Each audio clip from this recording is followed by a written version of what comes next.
दोस्तों, मैं हूं आपका दोस्त सुनील कुमार कौशल। और जैसा कि आप लोग विदित है, आज शास्त्री जी ने डाला हुआ था फेसबुक पर कि आज हम लोग 5 से 5:30 के बीच में लाइव होंगे और विषय होगा हमारा अध्यात्म क्या है। साथ ही अध्यात्म जगत में अध्यात्म की चर्चा में ओंकार शब्द का क्या मतलब है। मुझे लगता है सबसे पहले हमें अपने व्यूअर्स को ये बताना चाहिए कि हम लोगों ने ये विषय क्यों चयन किया। मतलब आज की डेट पर तो हर तरफ कोरोना है, तो कोरोना के इस परिवेश में आखिरकार ऐसा क्यों विचार आया कि हम लोग को अध्यात्म के अर्थ पर चर्चा करने की जरूरत पड़ी। तो इस बात को हम लोग आपसे स्पष्ट करें उससे पहले एक प्रकरण, जो भी लोग आज रामायण देखे होंगे, रामायण जिन्होंने नहीं भी देखा होगा वो भी इस बात को समझ जाएंगे कि हम क्या बताना चाहते हैं आपको। रामायण में एक प्रसंग आता है आज, लक्ष्मण जी कहते हैं कि रामचंद्र जी से कि भैया इस पूरे जो युद्ध है, महायुद्ध का जो कारण है मैं हूँ। अगर मैं कुटी को छोड़ करके ना गया होता, सीता जी को छोड़ के ना गया होता, तो सीता जी का अपहरण ना होता और सीता माता को कष्ट ना होता और साथ ही ये महायुद्ध ना होता। तो रामचंद्र जी ने जो जवाब दिया, ध्यान रखिएगा दोस्तों, आप सबसे मेरी रिक्वेस्ट है कि ये कोई धार्मिक चर्चा नहीं है। मानस का उदाहरण हम लोगों ने लिया है, लेकिन ये मानस के उदाहरण में निश्चित रूप से हम लोग अपने दैनिक जीवन के उदाहरण भी देख सकते हैं। और आपको जब ये डिस्कशन होगा तो आपको खुद समझ में आएगा कि ये हमारे सबके जीवन में दिन प्रतिदिन ऐसे बहुत सारे उदाहरण आते हैं। तो हम वापस आते हैं, तो रामचंद्र जी ने बड़े मुस्कुरा करके लक्ष्मण जी को जवाब दिया कि लक्ष्मण, अगर सीता का अपहरण ना होता तो हम लोग 14 वर्ष के वनवास के लिए आए थे और वनवास में टहल करके वापस अयोध्या चले गए होते। तो इस 14 वर्ष के वनवास का हमारे प्रतिफल क्या होता, इसका परिणाम क्या होता, इसे लोग कैसे याद करते। सीता जी का अपहरण होना एक माध्यम बना, और वो माध्यम बना राक्षसों के अंत का, वो माध्यम बना सुग्रीव से मित्रता का, वो माध्यम बना सबरी से मुलाकात का, वो माध्यम बना, हालांकि रामचंद्र जी ने संक्षेप में कहा लेकिन उस भाव को समझा जाए तो सबरी माता से रामचंद्र जी की मुलाकात ना होती और एक उदाहरण ना आता हमारे समाज को कि एक भिलनी समाज से, कि एक वृद्ध महिला से मिलने के लिए भगवान राम, जिनको जो लोग भगवान नहीं मानते हैं, मैं उनसे कहूँगा कि एक ऐसे व्यक्ति के रूप में भी देख सकते हैं रामचंद्र जी को, जो एक मानक स्थापित कर रहे हैं, एक मर्यादा पुरुषोत्तम के रूप में अपने जीवन से उदाहरण प्रस्तुत कर रहे हैं। तो भिलनी से मिलने जाते हैं, सुग्रीव जी से मिलते हैं, हनुमान जी से मुलाकात होती है, रावण का अंत होता है और लंका को विभीषण जैसा राजा मिलता है। तो रामचंद्र जी ने समझाया कि हर घटना के पीछे उनका जो मूल मंत्र था, वो मंत्र था कि हर घटना के पीछे कुछ सकारात्मक पक्ष होते हैं, कुछ नकारात्मक पक्ष होते हैं। नकारात्मक पक्ष हमको हतोत्साहित करता है, हम उस घटना से अपने आप को नकारात्मकता से जोड़ते हैं तो हम हतोत्साहित होते हैं, हम बैठ जाते हैं, हम हार मान लेते हैं। और उसी घटना में जब हम सकारात्मक पक्ष ढूंढते हैं तो हम उत्साहित होते हैं, हमारे अंदर एक पॉजिटिव एनर्जी का संचार होता है और हमें कुछ करने के लिए प्रेरणा मिलती है। तो जीवन में आगे बढ़ने के लिए सब लोग विश्वास करते होंगे कि हमें हमेशा सकारात्मक ऊर्जा की जरूरत होती है। अर्थात इस प्रकरण से हम समझ सकते हैं कि हमें हमेशा हर बुराई में भी अच्छाई ढूंढने की कोशिश करनी चाहिए, ताकि हम जीवन में जीवन पथ पर आगे बढ़ सकें और सफल हो सकें। अब क्वेश्चन था कि ये पक्ष आज की डेट पे हम लोगों ने क्यों रखा। तो जैसा कि आपसे जब वार्ता हुई तो हम लोगों को लगा कि ये बात हम अपने व्यूअर्स को, अपने दोस्तों तक पहुंचाएं, ताकि उनके मन में भी ये भाव पैदा हो कि ये कोरोना जो महामारी है, ये पक्ष इसका भले ही हो सकता है कि इस महामारी ने हमें अपने घरों में कैद कर दिया। इसका ये पक्ष हो सकता है कि हम काम पर नहीं जा पा रहे, इसका एक पक्ष हो सकता है कि हम अर्निंग नहीं कर पा रहे, लेकिन इसका एक दूसरा पक्ष भी है। और उस पक्ष को हम अगर भूल जाते हैं तो शायद ये लॉकडाउन के पीरियड्स जैसे 21 दिन खत्म हुआ, वैसे 3 मई भी आ जाएगा और केवल हतोत्साहित होकर के एक निराशा के वातावरण में हम बिता चुके होंगे। इस पूरे दौरान हम क्या पा सकते हैं, क्या संग्रहित कर सकते हैं, क्या अपने के लिए जुटा सकते हैं और कैसे हम एक नई ऊर्जा से भर सकते हैं, इसी के लिए हम लोगों ने ये वीडियो आप सबके समक्ष रखने की कोशिश की है। शास्त्री जी कुछ अध्यात्म पर आप लोगों को सलाह देंगे, अध्यात्म पर अपनी जो ज्ञान है उस आपके साथ साझा करेंगे। तो शास्त्री जी, अध्यात्म अगर शब्द कहा जाए तो, या हमारे व्यूअर्स हो सकता है इससे जुड़ ना पा रहे हो कि कोरोना में अध्यात्म कैसे, तो हम लोग पहले थोड़ा स्पष्ट कर दें कि कोरोना महामारी ने मैंने पहले ही कहा कि बहुत सारी नकारात्मक चीज़ें पैदा की, लेकिन आप याद करिए, आप घर बनाते हैं किस चीज़ के लिए?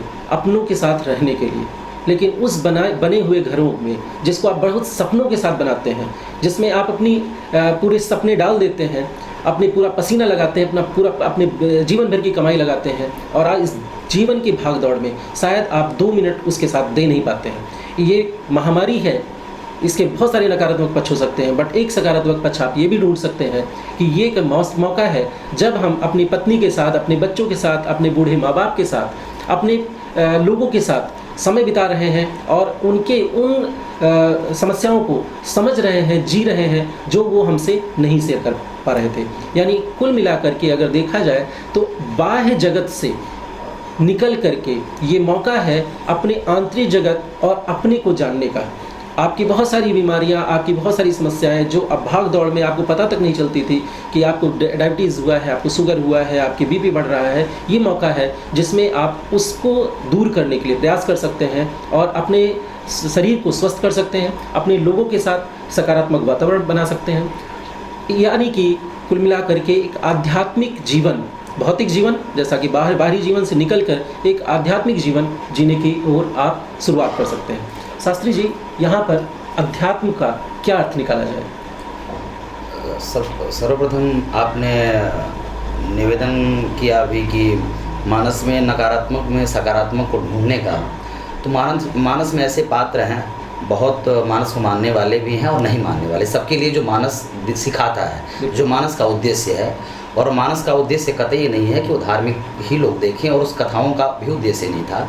क्योंकि मानस में मैंने मेघनाद से भी देखा कि मेघनाद जब अंतिम समय में कहता है अपने पिताजी से कि आप गलत कर रहे हैं, यह जो आपका अहंकार युक्त क्रिया है वह गलत है, लेकिन मेरा एक दायित्व तो बनता है कि मेरे माता पिता आप हैं और पिता के लिए जीवन का न्यौछावर कर देना। तो कहीं ना कहीं मेघनाद राक्षस प्रवृत्ति का था, उसे हम राक्षस मानते हैं, हम उसे जलाते हैं, चाहे हम उसे एक तरीके से अपने बच्चों का नाम तक नहीं रखते कि मेघनाद है और ये तो राक्षस कुल का था, तो नहीं रखेंगे। और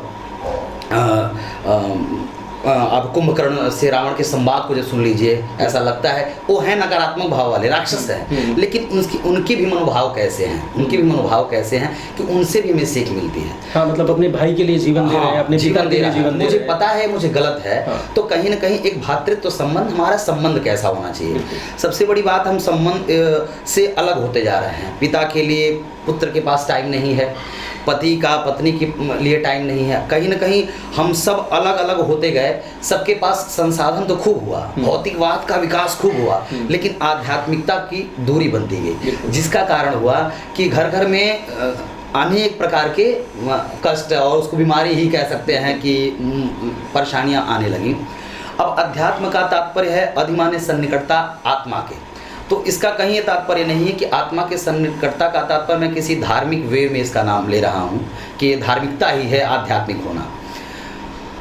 आध्यात्मिक का सर्वोत्कृष्ट उपाय क्या है कि अपनों के मध्य होना। अपनों के मध्य मतलब ये परिवार के मध्य नहीं, परिवार तक ही नहीं, ये पूरा जो हमारा प्रकृति है, ये सब एक तरीके से देखा जाए तो इनकी सन्निकटता को हम महसूस कर सकें। जैसे आज इतना सारा व्यवस्था किया गया, गंगा जी साफ हो जाए, प्रकृति शुद्ध हो जाए, लेकिन कहीं ना कहीं अगर हम इतने दिन लॉकडाउन में हैं और काफ़ी लोग परेशान हैं इससे, बहुत लोग दुखी भी होंगे, बहुत लोग ऐसे होंगे जो यहाँ से बाहर होंगे और वह रोज़मर्रा की कार्य को करके अपना जीवन यापन कर रहे होंगे, उनको ज़्यादा दिक्कत का सामना करना पड़ता हो। और इसी जगह पे आवश्यकता पड़ती है अपने लोगों की, इसी जगह आवश्यकता पड़ती है। अब आप देखिए कि इस 15-20 दिन के मध्य जो है सबसे बड़ी बात और सबसे बड़ा जो कारण बना कि हम अपनों को जान सकें, जिसके लिए हमारे पास टाइम नहीं था। अध्यात्म कहता क्या है? सन्निकटता। अध्यात्म कहता है सन्निकटता, और यही भावना, यही बात आज एक महामारी ने, जैसे आपने कहा नकारात्मक में सकारात्मक, हमारे यहाँ बहुत सारी ऐसी आपदाएं आई, बहुत सारी ऐसी विपदाएं आई हमारे देश में, लेकिन कभी भी ऐसा नहीं हुआ कि सब लोग अपने घर में रहें। एक ऐसा तरीके से महामारी है, और विज्ञान भी इसे कहता है कि परमात्मा का एक स्वरूप इतना सूक्ष्म है जो बहुत ही छोटा है। अगर कहिए तो वो भी कोरोना को भी संचालित कर रहा है। वह जो छोटा सा सूक्ष्म स्वरूप है, वह कोरोना को भी संचालित कर रहा है। हाँ, वायरस है, वो अशक्ति। अब आप अगर कोरोना को भी संचालित कर रहा है तो मतलब यह है कि उसके द्वारा कोरोना भी है जिसके द्वारा हम हैं। जैसे हम हैं वैसे कोरोना है। लेकिन कुछ होता है दृश्य जो हमें दिखाई दे रहा है, अब कुछ होता है अदृश्य। एक दृश्य शत्रु होता है, एक अदृश्य शत्रु होता है। अब अदृश्य शत्रु को हम मारे कैसे? तो उसी अदृश्य शक्ति के भाव को हम जाने तो उस अदृश्य शक्ति का नाम क्या है, उसका तात्पर्य क्या है? तो उसी का तात्पर्य है, आप जैसे विराट स्वरूप के वर्णन में अपने वैदिक विभाग में कहा गया, जो हम लोगों के वैदिक परंपरा में निवेदन किया गया कि हम प्रकृति को जब परमात्मा मानते हैं और प्रकृति को मानते हैं कि प्रकृति के कारण ही सब कुछ संभव है। अगर हमने प्रकृति के साथ खिलवाड़ किया तो निश्चित है प्रकृति हमको किसी न किसी दिन इसका हर्जाना हमको भोगना पड़ेगा। किसी बुद्धिमान ने ही परमाणु बम का निर्माण किया होगा और किसी बुद्धिमान ने ही नागासाकी हिरोशिमा में छुड़वाया होगा। हाँ, मतलब इसका एक दूसरा पक्ष जो आप बड़ा अच्छा, मुझे आपकी बातों से ही याद आया कि जैसे प्रकृति क्या है, प्रकृति पंच तत्व है जी, और हमारा शरीर क्या है जी, वो भी पंच तत्व है। अब मतलब बाहर की प्रकृति में खिलवाड़ तो हमको समझ में आता है, लोग कहते हैं यही खिलवाड़ जब हम अपने अंतः प्रकृति के साथ करते हैं, अपने पंच तत्वों के साथ करते हैं, तो हमारा शरीर भी उसके लिए कैसा रिवॉल्व करता है। मतलब पानी के साथ जब हम दुर्व्यवहार करते हैं कि जैसे मतलब बहुत छोटा उदाहरण मैं दे रहा हूँ अपने व्यूअर्स को, आपने खाना खाया, भोजन करने के बाद भोजन के तत्व को शरीर को प्राप्त करने के लिए बहुत महत्वपूर्ण चीज़ होता है उसका पचना।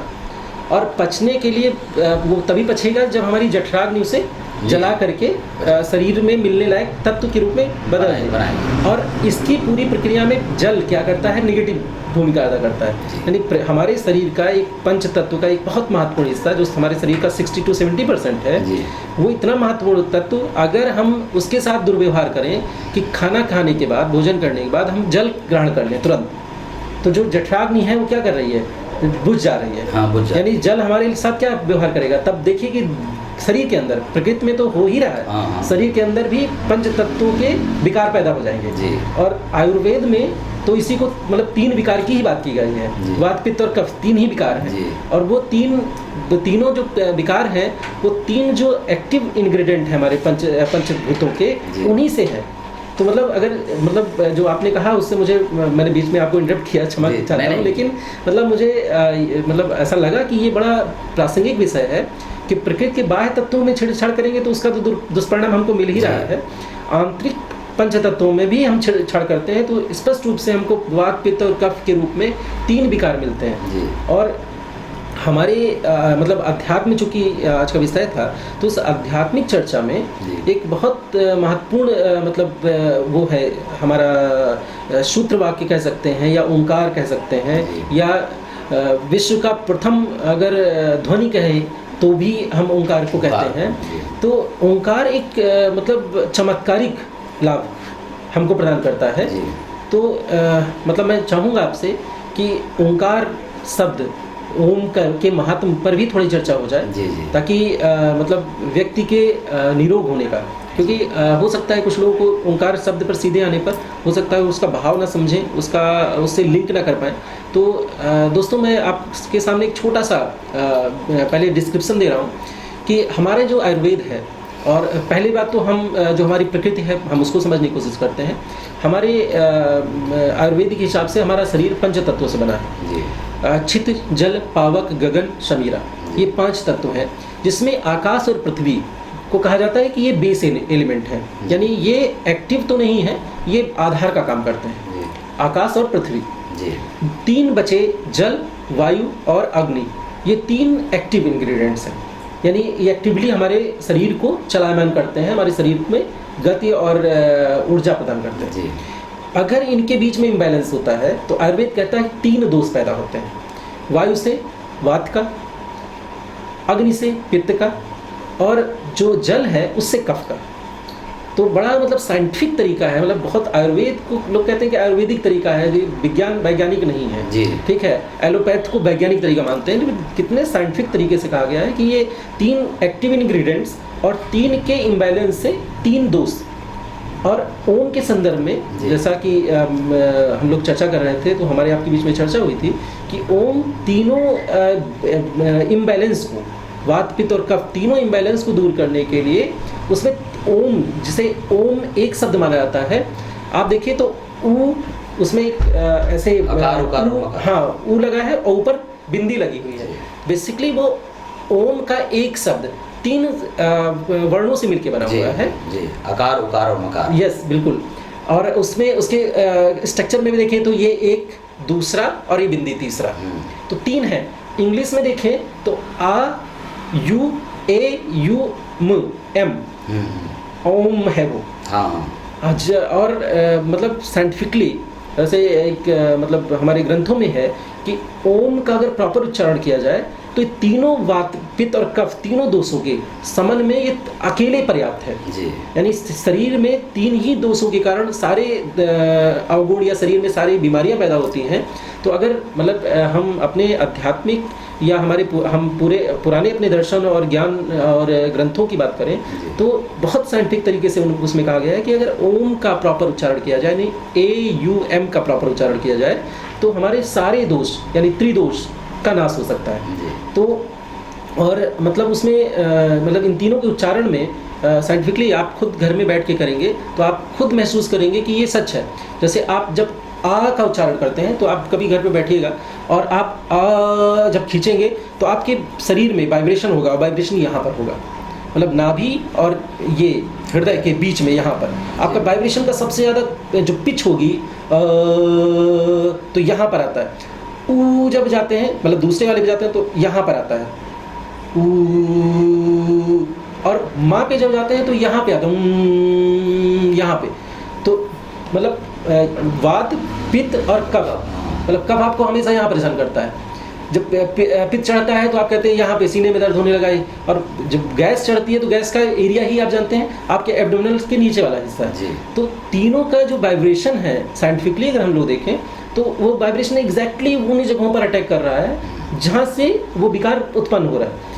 तो ओम का अगर प्रॉपर उच्चारण किया जाए और घर में मतलब गारंटीड है, अगर हम प्रॉपर तरीके से 10 मिनट केवल इसका उच्चारण करते हैं घर में और मतलब एक शुद्ध हवा और स्वच्छ वातावरण में, तो आप 10 मिनट बाद अपने अंदर एक अजब सी उस स्फूर्ति और ऊर्जा का मतलब माहौल देखेंगे, अपने खुद को ऊर्जावान महसूस करेंगे।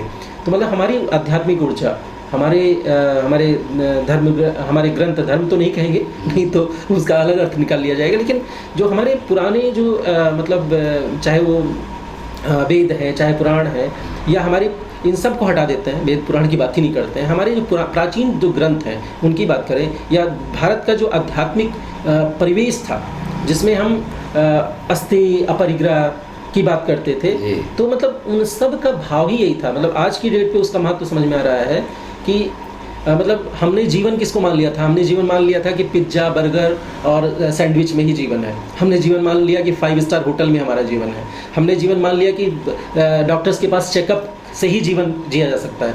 हमने जीवन माना कि नहीं, बाहर जाकर के ही जीवन जिया जा सकता है, बहुत पैसे होने से ही जीवन हो सकता है। और आप देखिए कि 21 दिन में आप उस मतलब जिसको जीवन मानते थे वो जीवन ना होने के बावजूद आपके अंदर जीवन तत्व कितना ज़्यादा रहा। जी, मुझे लगता है कि ये बात हमारे सभी व्यूअर्स भी देख रहे होंगे कि मतलब जो तत्व है, जीवन तत्व जिसको कहते हैं, वो अपने समीप खुद के बारे में, जैसा आपने कहा था कि आध्यात्मिक मतलब आत्म से सन्निकटता है, तो स्व को जानना, स्वयं को जानना, ये एग्जैक्टली मतलब मुझे लगता है कि स्व को जानना मतलब आत्म प्रज्ञ होने की बात करना। और गीता में भी 8वें अध्याय में यही इस्तेमाल किया गया। उसमें भी यही लिखा है, भगवान श्री कृष्ण ने स्वयं कहा है कि ओम इत्येति ब्रह्म, मतलब ओम में ही संपूर्ण ब्रह्म है। अगर उस भाव से, गीता की चूँकि व्यापक है। और दूसरी बात है कि आपने भी कहा कि बाह्य प्रकृति के साथ खिलवाड़ करने का तो नतीजा हम भोग रहे हैं, लेकिन अंतःकरण के साथ भी अगर वही करेंगे तो जब प्रकृति का खिलवाड़ होगा और अंदर भी खिलवाड़ होगा तो इस खिलवाड़ में हम कहीं के नहीं रह जाएंगे। तो कहीं ना कहीं जब प्रकृति कुछ खिलवाड़ करती है तो ही हमारी वो जो शक्ति है, आध्यात्मिक शक्ति है, उसी शक्ति से इस जो प्रकृति का एक तरीके से मार कह लीजिए, ये मार है। जैसे वृक्ष काटे जा रहे हैं, नदियों का जल समाप्त होता जा रहा है, प्रकृति तो कहीं ना कहीं अब देखिए सब धीरे धीरे शुद्ध हो रहा है। एक तरीके से ऐसा कह लीजिए कि रिफाइन हो रहा है। बिल्कुल बिल्कुल। और रिफाइन जब हो रहा है तो कहीं प्रकृति अपने आप शुद्ध कर रही है सबको, मतलब विराट पुरुष अपना स्वरूप धारण कर रहा है। उस विराट पुरुष का जो बताया गया कि विराट पुरुष के सर्वांग ही जो भी रोमकूप हैं वही उसके वृक्ष हैं, और जो नाड़ियाँ हैं वो नदियाँ हैं। और जब जब नदियों में दिक्कत होगी, जब जब वृक्षों को काटा जाएगा, जब जब पहाड़ों के साथ बम लगा के फोड़ दिया जाएगा, तब तब कहीं ना कहीं उसका सीधा सा प्रभाव इस प्रकृति में रहने वाले हम भी हैं, चूँकि प्रकृति का बना हुआ है। और ये मनुष्य ही एक ऐसी प्रकृति का संरचना है जिसके बाद ठप कर दिया प्रकृति ने कि ये सब कुछ कर सकता है। इसके हाथ में इसका उत्थान भी है और इसका पतन भी है। तो इसके दो भाव निकले, एक पॉजिटिव एनर्जी वाले, एक निगेटिव एनर्जी वाले। तो जो पॉजिटिव एनर्जी वाले निकले वो विकास की तरफ बढ़े कि हमारा प्रकृति है, बहुत लोग हैं उसका संरक्षण करते हैं और प्रकृति के बारे में है निवेदन करते हैं। कुछ लोगों ने बस निगेटिव के यहाँ से जहाँ हमको रिसर्च नहीं करना चाहिए जिस चीज़ का, उसका रिसर्च करके, और कहीं ना कहीं हम आप देखिए कि पंजाब जैसे प्रदेश में अब डैम बनाना पड़ रहा है, तो कहीं न कहीं हम खिलवाड़ किए हैं। आज के 20 साल पहले ऐसा नहीं था। तो जब ये प्रकृति का साथ खिलवाड़ है, और जब प्रकृति का खिलवाड़ होगा तो सीधा सा प्रभाव हम पर होगा, क्योंकि प्रकृति का सबसे अधिक भोग करने वाले हम मनुष्य हैं। लेकिन मुझे एक सकारात्मक बात भी उसमें लग रही है कि ये जो खिलवाड़ था, जो समझ थी मतलब प्रकृति के साथ तादात्म्य की, मुझे लगता है कि भले 1971 के आसपास जो भी लोग थोड़ा सा मतलब बैकग्राउंड में साइंटिफिक रिसर्च वगैरह देखते हैं, कोप कॉन्फ्रेंस ऑफ पार्टीज नाम से एक कोप सम्मेलन हुआ 1971 में, और 71 के बाद का समय है जब वैश्विक स्तर पर मतलब प्रकृति को के साथ विकास और प्रकृति के बीच में एक तादात्म्य की बात शुरू हुई। और मतलब मुझे कहने में कोई संकोच नहीं कि इतने दिनों तक ये चला, फिर भी मनुष्य और प्रकृति के बीच में सद्भाव नहीं दिखा जी। मतलब मनुष्य विकास ने प्रकृति को अपना प्रतिद्वंदी ही समझा। लेकिन इस एक महामारी के बाद आज आप सब के अंदर ये भाव निश्चित रूप से बैठ चुका है। ये सब लोग ये महसूस करते हैं कि आज की डेट में हमारा प्रकृति से कोई मतलब प्रतिद्वंदता खत्म हो गई। आप भी आज जब बाहर निकलते हैं, पक्षियों को रोड पे बैठे हुए देखते हैं, या गंगा जी के जल को निर्मल होने की बात सुनते हैं, यमुना जी के जल को निर्मल होने की बात सुनते हैं, तो अंदर सकारात्मक भाव आता है। हम नकारात्मक भाव से मुक्त हो गए जी। मतलब हमारे अंदर प्रकृति के साथ एक तादाद में भी पैदा हो गया नहीं, जो और प्रकृति ने ही निवेदन कर दिया एक तरीके से कहा जाए कि प्रकृति ने ही हम पर एक तरीके से, अगर इसको पॉजिटिव वे में देखें तो हमारे तरफ उन्होंने कृपा ही कर दिया कि अब देखिए मैं स्वयं शुद्ध जैसे प्रकृति ने किया। और रही बात अब इस व्यवस्था में, इस परिस्थिति में हम, जैसे आप अभी ओंकार का उच्चारण अकार उकार और मकार का निवेदन कर रहे थे, जो भी कहीं भी जैसे मांडुक्य उपनिषद का मंगलाचरण है ओम इत्यक्षरम जगत सर्वम, कि मतलब पूरे संसार में ओम का जो प्रतिध्वनि है उसके अलावा कुछ नहीं है। और कहीं ना कहीं जैसे कोई भी चीज़ वाइब्रेट होता है तो जैसे एक साधारण मोबाइल है वो भी वाइब्रेट करता है तो उसमें एक आवाज़ आती है, तो ऐसी पूरी सृष्टि है वो वाइब्रेट कर रही है और जिससे आवाज़ ओंकार का आ रहा है। यह बाह्य में भी है और अंतर में भी है। यही एक ऐसा शब्द है जो बाह्य और अंदर दोनों है और कहीं ना कहीं ये कनेक्ट करता है प्रकृति के उस आनंद से जिसे आप चाहते हैं। जैसे हम और भौतिकवाद से सुख चाहते हैं लेकिन वो तत्क्षण है, जब तक वो है तभी तक सुख है। लेकिन अब हम लोग चर्चा कर रहे हैं उन पे, जब तक इसको क्रियान्वित हम नहीं करेंगे तब तक हमको लगेगा कि ये सारी चर्चाएं ऐसे हो रही हैं। इसीलिए हम लोग हाथ जोड़कर निवेदन कर रहे हैं आपसे कि निश्चित रूप से आप घर में खुद ट्राई करिए। मतलब वास्तव में इस वीडियो को बनाने के पीछे का एकमात्र मोटो था कि हम ये जो विकार है, हमारे त्रिविकार हैं, तीनों विकार हैं, इन विकारों से निकलने का बहुत ही अच्छा वैज्ञानिक तरीका हमारे पास हमारे ऋषियों मुनियों ने दिया है, जो किसी धर्म के नहीं है, वो मानवता के हैं। ऋषियों ने आत्मज्ञानी बने, आत्म स्थित प्रज्ञ बने, उन्होंने केवल ये सीखा कि विश्व का कल्याण कैसे हो। तो उन्होंने ये जो ओंकार का जो दिया है, मतलब एक बहुत बड़ा संपदा हमको दी है, एक एसेट है हमारे, इसको आप इस्तेमाल करिए घर में सब लोग एक बार करके, और उसके बाद निश्चित रूप से एक फीडबैक दीजिएगा गुरुजी को।